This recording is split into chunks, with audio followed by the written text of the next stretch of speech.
La paracha de Vayetse, c'est le début de l'histoire des 12 tribus, la création de la maison d'Israël. Lorsque Yaakov Avinu va arriver chez Lavan, il va se marier avec Léa, Rachel, Bilha, Zilpa, et c'est comme ça que le peuple juif va se fonder, se construire au travers des 12 tribus. On va étudier tout cela dans Parashat Vayetse. Mais tout d'abord, le premier verset de cette paracha est surprenant. Vayetse Yaakov mi Be'er-Shava vayelech Harana. Yaakov a quitté Be'er-Sheva pour aller à Haran. La question que soulève Rashi, tous les Mefarshim, c'est que, évidemment, lorsqu'on a atteint une destination, on a nécessairement quitté le pays d'origine. Par exemple, quelqu'un qui veut aller de France en Israël, dès que je dis qu'il est arrivé à Tel Aviv, c'est qu'il a forcément quitté Paris ou Marseille. Alors, pourquoi est-ce qu'on a besoin de le dire? Il a quitté Marseille, il est arrivé à Tel Aviv. Mais s'il est parti, donc il est arrivé à Tel Aviv, il est parti. Rashi donne une explication très forte, c'est qu'il dit que c'est pour faire remarquer la grandeur du tzaddik. Lorsqu'il est présent dans une ville, eh bien, il laisse ses marques. Hu Oda, Hu Ziva, Hu Hadara. Il est la splendeur, la magnificence, la majesté de la ville. Et lorsqu'il part, il laisse derrière lui un grand vide irremplaçable. Vayetse Yaakov mi Be'er-Sheva. Quand Yaakov, le tzaddik, a quitté Be'er-Sheva, il n'a laissé indifférent personne. Tout le monde pouvait palper le vide qu'il a laissé derrière lui. Tandis que le Beth Halevi donne une autre explication qui est lumineuse. Il dit en fait, un homme, quand il voyage, une personne, quand elle entreprend un trajet, il peut y avoir l'un des deux objectifs. Soit qu'on voudrait atteindre une destination, soit au contraire, on est mal à l'aise là où on se trouve et on veut quitter le lieu d'origine. Donc soit on veut fuir un endroit, soit on veut atteindre un autre endroit. Ça existe. Parfois la personne, elle n'est pas bien là où elle se trouve, elle se dit peu importe là où j'arriverai, mais je veux quitter ce lieu. Donc elle voyage, non pas pour arriver au point B, mais c'est surtout pour quitter le point A. Et parfois c'est l'inverse. On est très bien là où on se trouve, mais on a quelque chose de spécial à faire quelque part, alors on va y aller là-bas. Donc l'objectif, c'est d'atteindre ce lieu de destination. Alors, Yaakov Avinu, pourquoi est-ce qu'il a voyagé? Pourquoi il a quitté Be'er-Sheva? Pourquoi il est allé à Haran?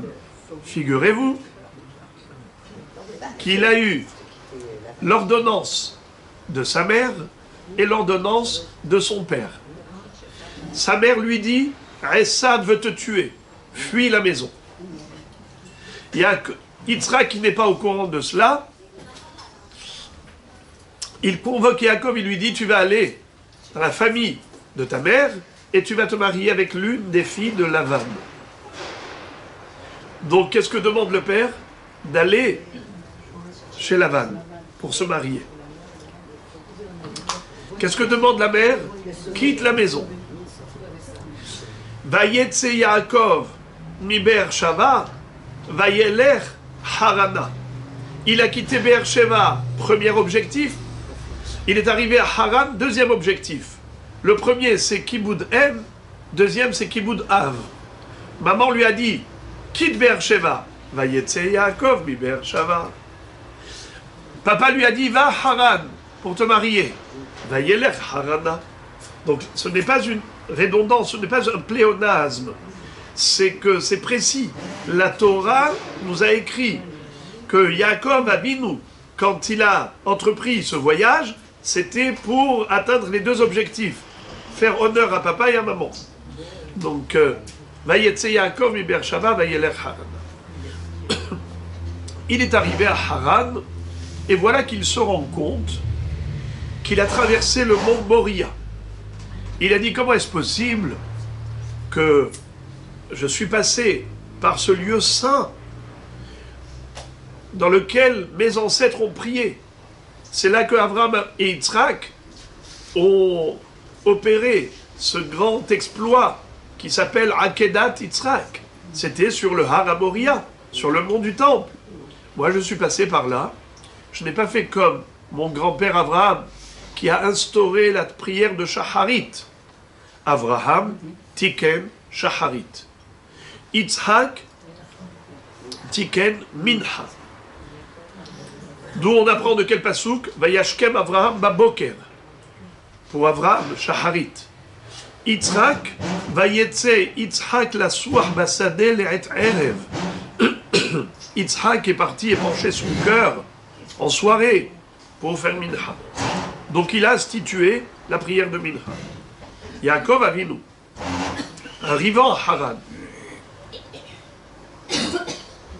il prend conscience du fait qu'il n'a pas fait comme ses ancêtres. Au lieu de se dire, bon, ça y est, c'est trop tard. Comme on dit en tunisien, Fatmat, comment on dit Fatmet. Alors, il aurait pu dire, ça y est, c'est bon. Si j'y avais pensé auparavant, d'accord, mais maintenant c'est trop tard, je suis déjà arrivé à Haran avec mes valises, allez, on y va. Non. Il rebrousse chemin. Et là, il se passe quelque chose d'incroyable. Akadosh Baruch Hu lui amène le Har HaMoriah devant lui. Vaïfga Bamakom. Vaïfga Bamakom. Il croise ce lieu. Ça veut dire que, nous dit la Gemara, qu'il a eu un ness de ce qu'on appelle Kfitzat Aderer, le rétrécissement du trajet.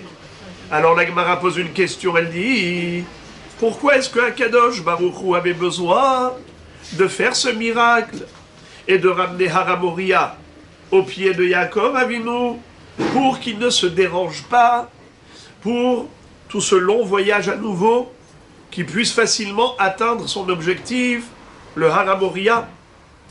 Mais Akadosh Baruch Hu aurait pu tout simplement lui faire un petit signe.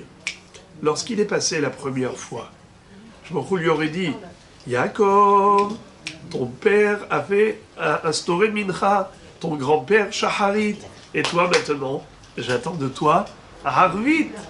Vas-y Yaakov. La Gemara dit, ça marche pas comme ça. Je vous dis en araméen. Ihu lo yahiv date leitpalel minashamayim yaakvu. Lui, il n'a pas pris l'initiative de prier. Akadosh Baruch Hu va le retenir malgré lui. Ça ne marche pas comme ça. Le judaïsme n'est pas imposé, il est proposé. Tout le mérite de la personne, c'est le choix du bien et le non-choix du mal. Toute la vie, c'est un choix. On a à chaque seconde de notre existence la possibilité de faire un choix entre le bien et le mal. Quoi dire, quoi ne pas dire, quoi voir, quoi ne pas regarder, quoi entendre, quoi ne pas entendre, quoi faire, qu'est-ce qu'on ne doit pas faire, et ainsi de suite. Ça veut dire que Akadosh Baruch Hu nous a mis dans un monde où il nous a laissé le libre arbitre, à toi de choisir. Mais, si tu décides de faire le bon choix, même si au départ ça te paraît impossible ou trop dur, tu verras comment le chemin sera ouvert et l'opération facilitée. Exemple, Yaakov Avinu. Au début, quand il n'y avait pas pensé, eh bien que Baruch Hu ne le retient pas. Même pas une allusion. Mais quand il est arrivé et qu'il se dit jamais trop tard pour bien faire, je retourne au Har HaMoriah, et je vous dis, tu veux vraiment? Tchic-tchac, tchic-tchac. Tout de suite, il croise le Har HaMoriah. Vaïfga Bamakom, et Hachem va lui rétrécir le chemin, lui raccourcir le trajet, il arrive à destination. Ça, c'est un enseignement très fort pour nous tous, nous toutes, dans le sens où, si on le veut vraiment, si on le veut, on peut. Pourquoi? Parce que Akadosh Baruch Hu t'aidera à partir du moment où tu as décidé de faire le bien. Et quand il arrive au Har Moria, il se passe quelque chose d'incroyable. Le soleil se couche avant le temps. C'est comme si Akshbaruch voulait lui dire, eh bien, passe la nuit ici. Je ne veux pas que tu partes. Comme dit le Midrash, Hachem va dire, Efshar tzadik ze, ba lebet maloni, veipater belolina. Est-ce possible que ce tzaddik est arrivé dans mon hôtel, dans mon auberge, et je vais le laisser partir sans y passer la nuit? Et donc là, c'est un peu comme un papa, quand il dit aux enfants d'aller dormir, ils ne veulent pas aller dormir, qu'est-ce qu'il fait? Il éteint les lumières. Et comme ça, ils n'ont pas le choix que d'aller au lit. Akshbaruch, qu'est-ce qu'il fait? Eh bien, il fait coucher le soleil avant le Zman. Yaakov, il nous dit, ah, pourquoi c'est comme ça? J'ai compris. Hachem veut que je passe la nuit ici. Pour la première fois qu'il s'allonge par terre pour dormir. Figurez-vous que 14 ans, il avait passé dans le Beth Midrash de Hever, il ne s'était jamais allongé. Tellement il étudiait la Torah, pour s'assoupir, il restait assis, et dès qu'il reprenait de l'énergie, eh bien, il continuait son étude. Mais s'allonger pour aller dormir, on n'a pas le temps pour ça. Quand est-ce qu'il s'allonge? Lorsque Dieu lui a fait l'allusion qu'il voulait qu'il dorme ici. Vaishkav bamakom aou. Il s'allonge dans ce lieu ici. Et là, il va rêver. Il va voir dans son songe une échelle dont le sommet atteignait le ciel et dont les pieds étaient posés au sol. Des anges qui montaient et qui descendaient.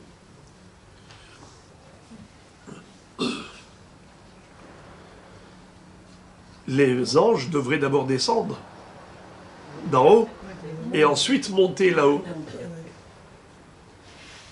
Malach Elokim olim ve'yordimbo. Ils montent et ils descendent, mais les anges, s'ils viennent du ciel, ils doivent d'abord descendre. Alors, Rashi explique qu'il s'agit des anges protecteurs de Yaakov. Ki mal'achav yetzabelach lishmocha bechol derachecha. Akadosh Baruch Hu t'envoie des anges que tu ne vois pas, qui sont à tes côtés pour te protéger. Mais les anges d'Eretz Israël s'arrêtent à la frontière d'Eretz Israël. Ensuite, arrivent ceux d'Eretz Israël sont remontés, ceux qui accompagnaient Yaakov Avinu en Eretz Israël. Or, Yaakov s'apprêtait à aller en Chutz La'aretz, à Haran, pour aller se marier. Donc, il quitte Be'er Sheva. Vayetze Yaakov mi Be'er Sheva, vayelech Haranat. Be'er Sheva, c'est en Israël. Haran, c'est en Chutz La'aretz. Donc, quand il arrive à la frontière d'Israël, les anges israéliens montent et les anges de la diaspora descendent. Malach Elokim olim ve'yordimbo, pour l'accompagner et le protéger même en Chutz La'aretz. Il y a encore une autre explication de ces anges qui montaient, qui descendaient, c'est les Kohanim dans le Beth Amikdash. Ils montaient sur une passerelle qui permettait d'accéder au Misbéach, à l'autel. Et eux, ils s'appellent des messagers de Dieu. Car les Kohanim sont là pour servir Hachem. Dans le culte sacrificiel, offrir des sacrifices. Donc ils montaient sur la passerelle qui ressemble à une échelle, et ils redescendaient. Ils montaient, ils redescendaient. Ou encore, ça fait allusion, nous dit le Midrash, à Moshe Rabbeinu, à Aaron HaKohen. Moshe Rabbeinu, quand il est monté au ciel pour recevoir les tables de la loi, et il redescend avec. Malach Elokim olim ve'yordimbo. Les messagers de Dieu s'appellent Malachim. Kol Sasson et Kol Simcha.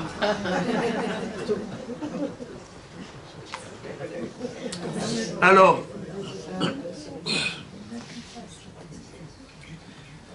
il y a également un autre pirouche, et c'est celui-ci que je voudrais, Be'ezrat Hashem, essayer de développer.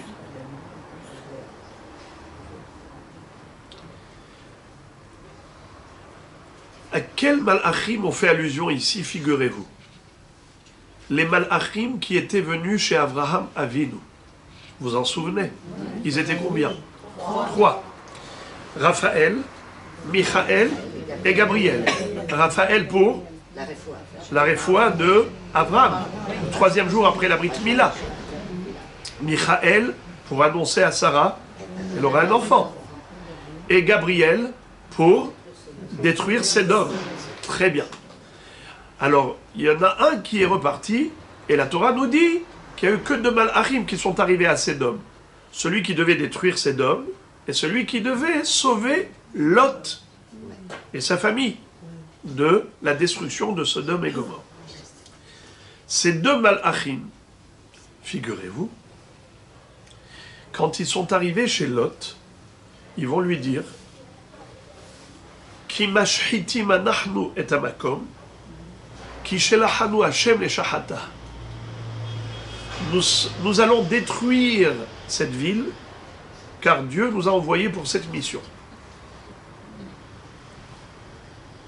Au moment où ils ont dit Mashhitim anachnu et amakom, nous allons détruire la ville, Akadosh Baruch Hu les a sanctionnés.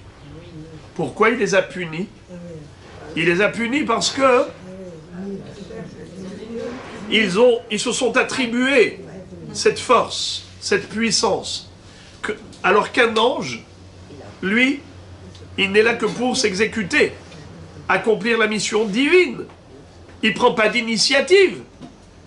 Alors il n'aurait pas dû dire, eux, nous allons détruire la ville, car Hachem nous a envoyé le faire. Ils auraient dû commencer par cette phrase. Dieu nous a envoyés pour détruire la ville.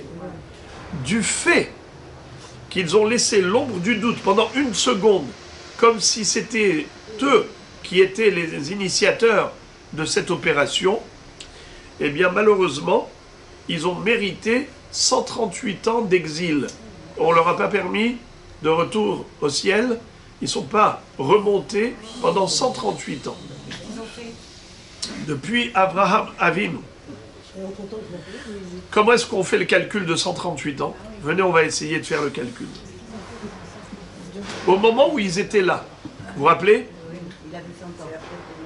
Quel âge avait Abraham Avinu? 99 ans. Quand est-ce que Yitzhak est né? 1 an plus tard, c'est 100 ans, n'est-ce pas? Alors déjà, ça fait 1 an. Ensuite, Yitzhak s'est marié à quel âge? 40. Oui. La Torah nous dit Yitzhak ben Arbaim Shana bekarto et Rivka bat Betolavi. Donc il avait 40 ans. Ça fait déjà combien? 41. Très bien. Combien de temps il a dû attendre pour avoir des enfants? 20 ans. Puisqu'il est écrit Yitzhak ben Shishim Shana beledet otam. Yitzhak avait 60 ans quand il a eu ses enfants. Comment ils s'appelaient ces 2 enfants? Yaakov et Esav. Alors, ça fait combien de temps déjà s'est écoulé? 61. 61, on va dire. Ok. 61. Maintenant, au moment où Yitzhak envoie Yaakov pour aller se marier, quel âge a Yaakov? Ah, là, c'est plus dur. Jusqu'à présent, c'était des choses écrites. Mais maintenant... Alors, je vais vous donner l'âge et à vous de me dire sur quoi je m'appuie pour donner cet âge-là. Il avait 63 ans. Quand il est parti pour aller se marier avec Rachel. Allez, 63 ans, comment on y arrive? Il avait 63 ans. Alors, c'est très simple. Yitzhak a décidé d'accorder une bracha à son fils Esav. Et il lui dit, mon fils aîné, tu vas venir et je vais te bénir avant que je ne quitte ce monde. Pourquoi Yitzhak pensait qu'il allait quitter ce monde? Rachid de dire qu'une personne doit toujours se poser la question, lorsqu'elle atteint l'âge de ses parents, que peut-être elle va quitter ce monde, soit 5 ans avant ses parents, soit 5 ans après l'âge de la mort de ses parents. Alors, par exemple, à quel âge est décédée Sarah, la maman de Yitzhak? 127 ans. Très bien. 127 ans. Quel âge, on a dit, combien de temps avant il faut faire attention? 5 ans avant. Alors, 123, 124, 125, 126, 127. Quel âge avait Yitzhak au moment où il va dire à son fils, je vais peut-être quitter ce monde bien que je te bénisse? Quel âge il avait? 123. À quel âge il avait eu donc Yaakov et Esav? Quel âge on a dit? Il avait 60 ans quand ils sont nés. Maintenant, il avait quel âge? 123. 123 moins 60? 63. Donc il avait 63 ans. Mais qui avait 63 ans? Yaakov. Puisque Yaakov et Esav sont deux jumeaux. N'est-ce pas? Alors, 63. Et déjà, on avait dit combien d'années avant? 61. Bravo. Comme on a fait 61, eh bien, au moment de la naissance de Yaakov et Esav, quel âge avait Yitzhak? 60. Et un an plus tôt, déjà, on lui avait annoncé à sa maman qu'elle allait avoir son fils Yitzhak. Et à ce moment-là, les deux anges, il y en a un qui est remonté au ciel, 2 anges sont partis à Sédom. Donc ça faisait 61 ans. Donc 61 plus 63, ça fait combien? 124. Baruch Hashem. Je vous ai dit combien? 138. Comment de 100, je suis arrivé à 138? Bravo! 14 ans d'études de Yaakov Avinu dans la maison de Shem Ever, dans le Beth Midrash de Shem Ever. 124 et 14. 124 et 14, la calculette. Alors, 138 ans. Et écoutez maintenant quelque chose d'extraordinaire. Yaakov Avinu s'est endormi sur le mont Moria et il voit cette échelle qui arrive jusqu'au ciel et des anges qui montent là-bas. C'est qui ces anges? Eh bien, c'est les anges qui étaient en exil et ces deux-là qui étaient restés ici sur terre parce qu'ils avaient dit à Lot Ki mashhitim anachnu et amakom ki shelachanu Hashem leshachata. Alors maintenant, ils ont eu leur tikkun. Le tikkun des malachim, ça s'est passé grâce à Yaakov Avinu. Enfin, ils retrouvent leur repos quand ils remontent à leur place dans le ciel, dans les hautes sphères célestes. Rachid dit que quand on dit qu'un ange n'a qu'une seule mission, c'est pas une action, c'est une catégorie d'action. C'est-à-dire, celui qui est responsable de sauver des vies, alors il va les guérir, il va les sauver. Par exemple, celui qui a guéri Abraham, eh bien c'est le même qui va aller sauver Lot de la destruction de Sédom. Rachid nous dit que Refoua ve'atzala hadou, parce que sauver une vie de cette manière ou de cette manière, c'est toujours la même mission, sauver des vies. Alors maintenant, la question qu'on va se poser, pourquoi c'est Yaakov Avinu qui a eu le srout de réparer la faute des anges et qui va permettre le tikkun des malachim? C'est inimaginable. Au lieu que ce soit un ange qui aide l'homme à se réparer, c'est un homme qui va permettre aux anges d'avoir leur tikkun. Yaakov Avinu, il faut le savoir, que son portrait se trouve gravé dans le trône divin. Dans le trône divin, il y a 4 faces. Il y a la face du lion, la face du bœuf, le taureau, la face de l'aigle et le portrait de Yaakov Avinu. Yaakov Avinu, il est carrément dans la Merkava de la Shérina. Alors maintenant, on va essayer justement d'expliquer pourquoi lui, il a eu ce srout. Qu'est-ce qui s'est passé quand il a passé la nuit là-bas? Il est écrit dans le Passouk, Vaikar me'avne hamakom, vayasem mera ashotav. Yaakov a pris des pierres de l'endroit et il a mis à sa tête. Rachid dit qu'il a pris ces pierres, à Sa'am Kemin Marzev Saviv les Rochos, chez Ayayare Mipene Hayod Raot. Il a pris des pierres, il les a mises autour de sa tête pour se protéger des bêtes féroces. Puisqu'il est dans la montagne du mont Moria, il y a des bêtes de toutes sortes, il va y passer la nuit, il va s'endormir, eh bien il peut être dévoré par une bête féroce. Qu'est-ce qu'il a fait? Il a pris des pierres et les a mises autour de sa tête pour se protéger. Les bêtes féroces, elles ne peuvent pas venir par les pieds. Est-ce qu'elles ne peuvent pas grimper et sauter sur les pierres? Alors, c'est quoi cette clôture-là? C'est quoi cette barrière de sécurité? C'est rigolo. Yaakov Avinu, il ne voulait jamais se détacher d'Hachem.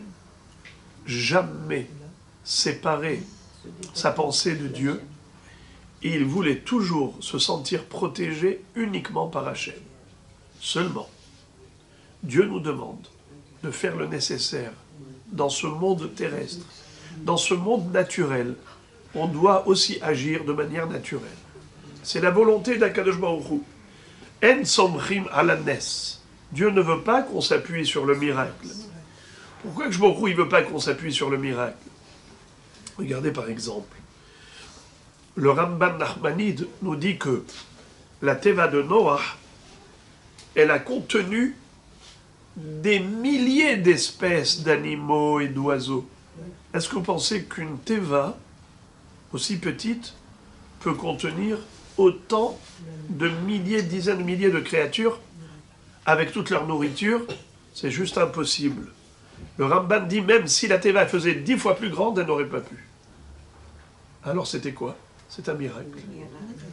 Il dit, alors dans ce cas-là, miracle pour miracle, pourquoi est-ce que Dieu a fatigué Noach à construire une Teva qui faisait 300 coudées de long, 50 coudées de large, 30 coudées de haut, divisé par 2 pour des mètres. Alors je vais dire en mètres. 150 mètres de long, 25 mètres de large et 15 mètres de haut. C'est quand même du travail. Ça a duré 120 ans pour Noach qui devait travailler tout seul. D'accord? Alors, première raison, c'est pour faire teshuva à ses contemporains. Quand ils vont lui poser la question, pourquoi tu fais ça? Il va leur dire, Dieu s'apprête à envoyer un déluge, faites vite teshuva. Mais aussi, c'est pour minimiser le miracle. Ce qu'on appelle les ma'et et hanes. Pour réduire l'intensité du miracle. Parce que, si Akadosh Baruch Hu lui avait dit, fabrique une petite boîte d'allumettes et vous entrez tous dedans. Tant qu'à faire.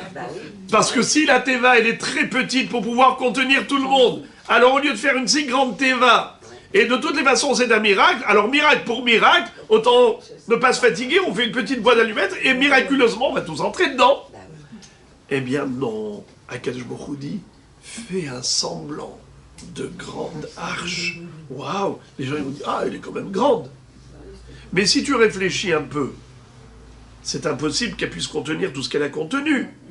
Mais les gens ne vont pas réfléchir. Ils vont se fier aux apparences. Ouais, mais je pense qu'elle est quand même grande. D'accord? C'est comme ça que Akadosh Baruch Hu veut dissimuler son intervention dans le monde. Il ne veut pas s'imposer. Si Akadosh Baruch Hu faisait en sorte que tout est miraculeux et qu'il n'y ait pas de cycle naturel, eh bien dans ce cas-là, tout le monde est conscient de l'existence divine. Qui est-ce qui va désobéir? Le Créateur.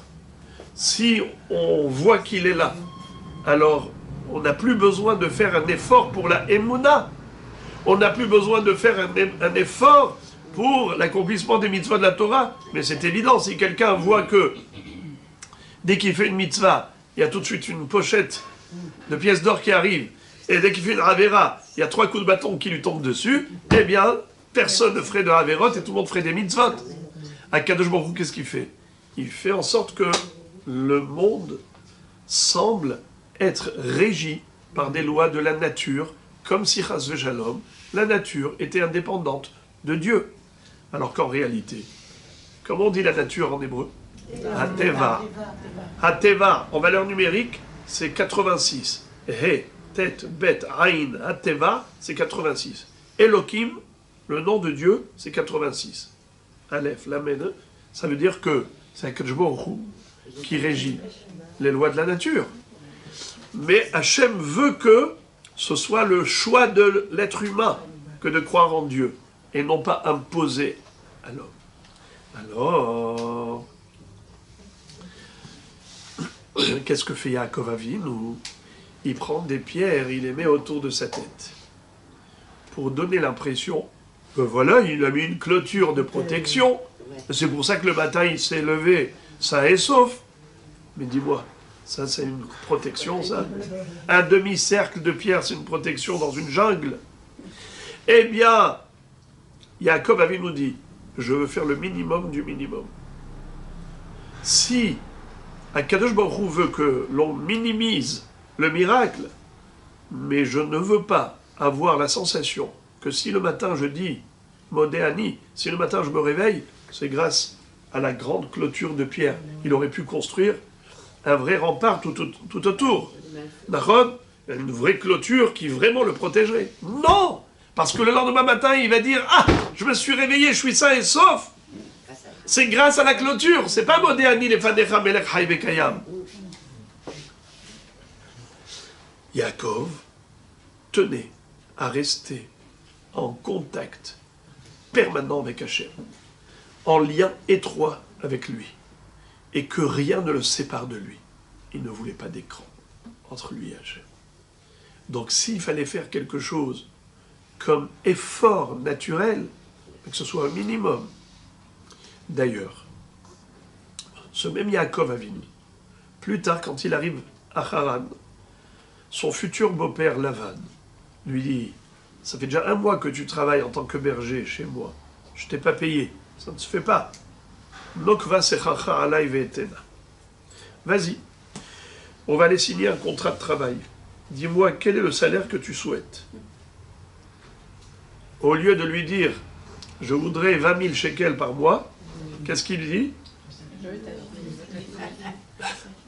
Non, ça... Razak. Ça, c'est pour le mariage. Ta fille, Rachel. Donc, il a travaillé 7 ans pour Rachel. Et après, encore 7 ans pour Rachel. 7 ans pour Rachel, et encore 7 ans pour Rachel. Parce qu'il lui a donné Léa à la place de Rachel. Donc, il a travaillé 14 ans que pour Rachel. Alors, maintenant, après cela... Maintenant qu'il a terminé 14 ans pour le mariage, alors maintenant il lui dit, Yaakov dit je veux partir. C'est bon. Maintenant il y a ces gamins il est bêtis. Le moment est arrivé que je travaille aussi pour ma famille.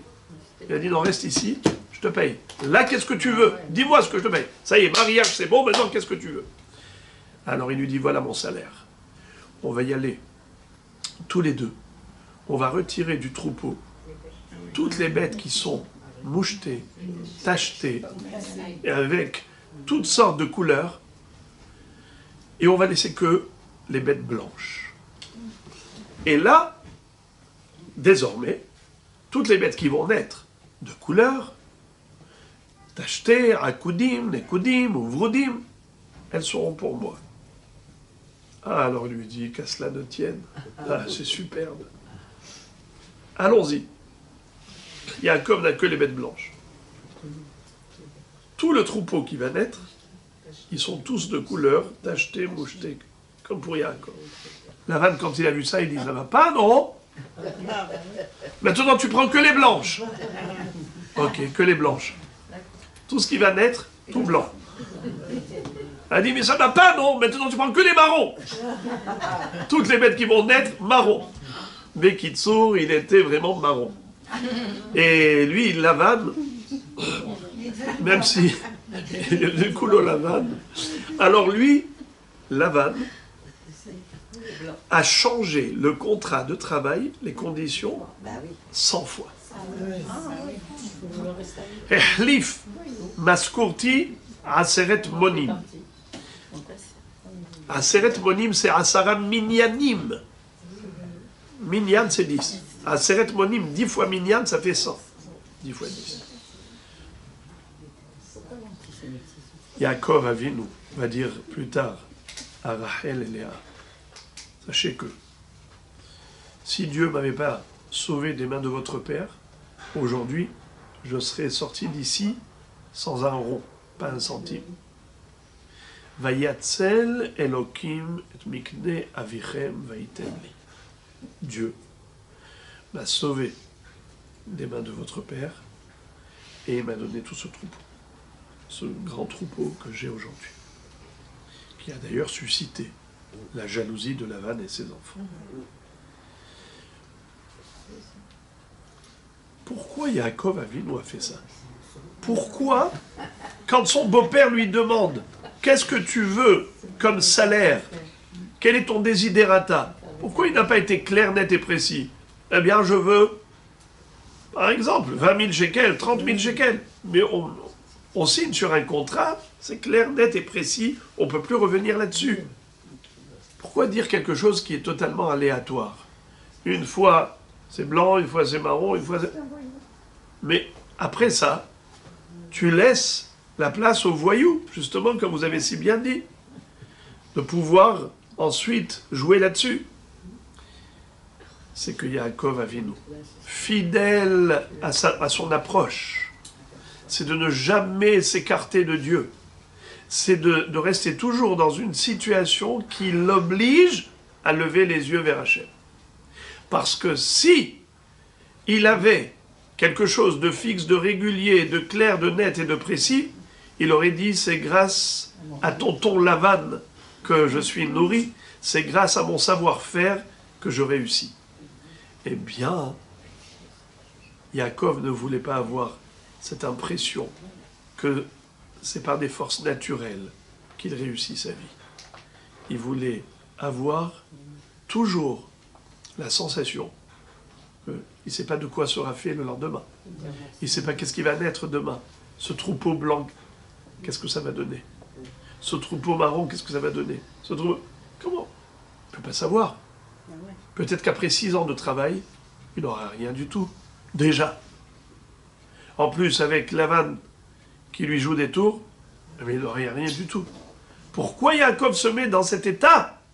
Réponse, Yaakov veut rester, comme on a dit, gravé dans le trône divin. Ce n'est pas pour rien qu'il a mérité que son portrait se trouve là-bas, dans le Kisei HaKavod, parce que son esprit était dans le Kisei HaKavod. Toujours lié à Kadosh Baruch Hu.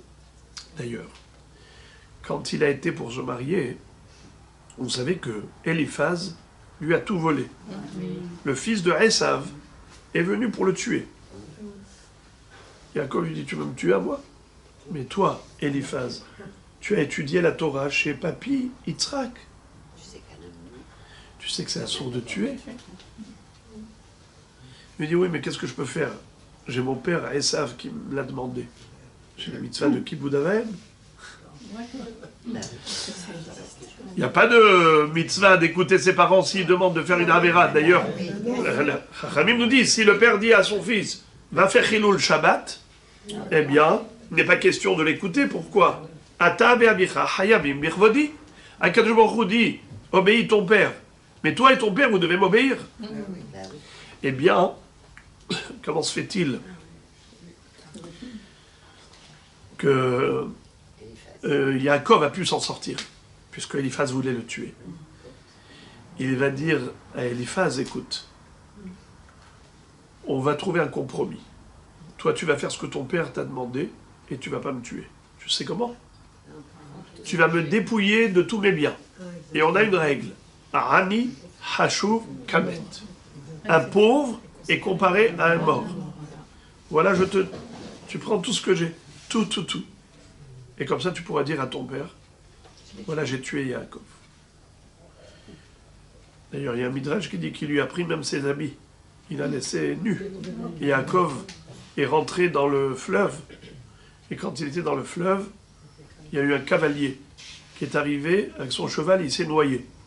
Yaakov Avinu lui a récupéré ses vêtements. Et l'une des explications qui s'est enfuie à ce moment-là dans le Beth Midrash de Hever, pendant ses 14 ans, où il a étudié là-bas, au début, il est parti pour s'enfuir et pour s'enfouir là-dedans. C'est-à-dire, parce que le Lachon, comme ça dit Rashi, le Rachamim ne disent pas il a étudié tout simplement. Il dit Nitman, Bebet Shem Vaever. Nitman, il s'est enfoui. Parce qu'il s'est caché, en quelque sorte. Alors Yaakov, maintenant, il quitte la maison de Ever, le Beth Midrash, et il sait qu'il va chez son oncle Lavan pour se marier avec l'une de ses cousines. Mais il se souvient, Eliezer est allé dans la famille de papa et il a trouvé maman, Rivka. Comment? Parce qu'Avraham Avinu avait donné à Eliezer un acte de legs. Il a écrit sur un papier, un shtar notarié, que toute la richesse qu'il possédait, il offrait à son fils, afin que les parents de la jeune fille soient séduits et qu'ils se disent, voilà, on va donner notre fille à un multimilliardaire. C'est celui qui a hérité du vivant d'Abraham, de tout ce qu'il possède Abraham. C'est pour ça qu'il est écrit « Vechol tuv Adonav Natan biyado ». Comment on peut donner toute sa richesse dans une main? C'est un shtar, un acte notarié, un leg, du père au fils. Alors, Yaakov Avinu va dire Shir la maalot esa enai el heharim me'ain yavo ezri. Chachamim disent Al tikre heharim et la hahorim. Le compositeur de ce psaume, ce n'est pas David Ameller, c'est Yaakov Avinu. David Ameller l'a repris et l'a compilé, il l'a intégré dans Tehilim. Parce que vous savez que les Tehilim ont été composés par 10 tzadikim, en commençant par Adam Arishon, qui a composé le Mizmor Shir Leyom HaShabbat Tov Leodot Lashem. La Gemara dans Masechet Baba Batra, elle énumère les 10 tzadikim. Entre autres, Yaakov Avinu. C'est lui qui a innové ce chant, ce psaume, Shir la Malot Esa Enai El Harim. Et que veut dire Esa Enai El Harim? Je lève mes yeux vers les montagnes. Al tikre harim et la horim. Horim, c'est les parents. Je lève mes yeux vers mes parents. Comment ils se sont mariés, mes parents? Grâce à la richesse de papy Abraham. Abraham Avinu. Mais moi, je n'ai rien du tout. Eliphaz m'a tout pris. Lo nezem echad velo tzamid echad. Ni une boucle d'oreille, ni même un bracelet pour offrir à la Kala. Alors comment il va faire sa demande? Mais Aïn Yavo Ezri. D'où viendra Ezri? Qu'est-ce que ça veut dire, traduction du mot Ezri? Secours, aide. Qui dans la Torah s'appelle aide? Ezer. La femme? Puisque dans Parashat Bereshit, il est écrit Ereselo Ezer Kenegdo. Quand Dieu créa Adam, il a dit maintenant je vais créer la femme qui sera une aide face à l'homme, n'est-ce pas? Donc, la femme s'appelle Ezer. Quand Yaakov dit « Mais aïn yavo Ezri » d'où viendra mon aide? Pourquoi il se pose cette question que quand il parle des Horim? Eh bien oui, parce qu'il fait une comparaison entre lui et son père. Il dit son père était ultra riche et lui il est ultra pauvre. Comment est-ce que lui, il va pouvoir arriver à son Ezer, puisque lui n'est pas du tout dans la même situation que son père Yitzhak? Qu'est-ce qu'il répond? Il s'auto-répond. Ezri, Merim Hashem, Rosé, Shamaim Va'aretz. Mon Ezer viendra et proviendra d'Hachem qui est créateur du ciel et de la terre. Ah bon? À chaque fois qu'on dit le nom d'Hachem, on rappelle qu'il est créateur du cosmos. À chaque fois qu'on dit dans tous les versets de la Bible, à chaque fois qu'on dit Hachem, on ne dit pas Hachem, Rosé, Shamaim Va'aretz. Hachem, on le sait qu'il est Rosé, Shamaim Va'aretz. On sait que Dieu est créateur du ciel et de la terre. Pourquoi est-ce qu'il avait besoin de le préciser? Mon aide arrivera grâce à Dieu, créateur du ciel et de la terre. Mais c'est évident qu'il est créateur du cosmos. C'est écrit au début de la Torah, Bereshit bara Elokim et hashamayim v'haaretz. Et c'est pas à chaque fois qu'on parle de Dieu qu'on rappelle qu'il est le créateur. C'est évident. Pourquoi cette fois-ci spécialement? Parce que là, Yaakov s'est dit, il faut une création nouvelle. C'est-à-dire qu'il n'avait aucune base, aucun moyen naturel. Aucun moyen naturel pour pouvoir se marier. Tu arrives, les mains vides, t'as rien. Rien que ce qu'il a sur lui. Mais quel père donnera sa fille à un homme pareil? Là, il dit, Akadosh Baruch Hu, comment il a créé le monde? Ex nihilo.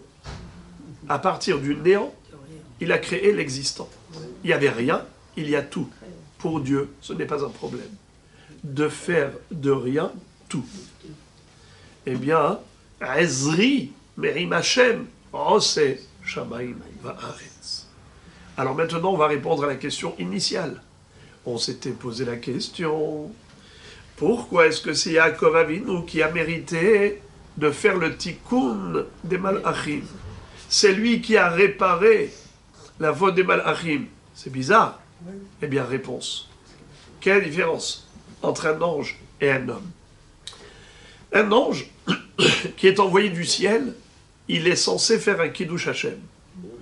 Venir dire au nom d'Akadosh Baruch Hu, voilà ce que j'ai été envoyé faire. L'ange, qu'est-ce qu'il a fait? Il a mis de l'ombre sur l'intervention divine.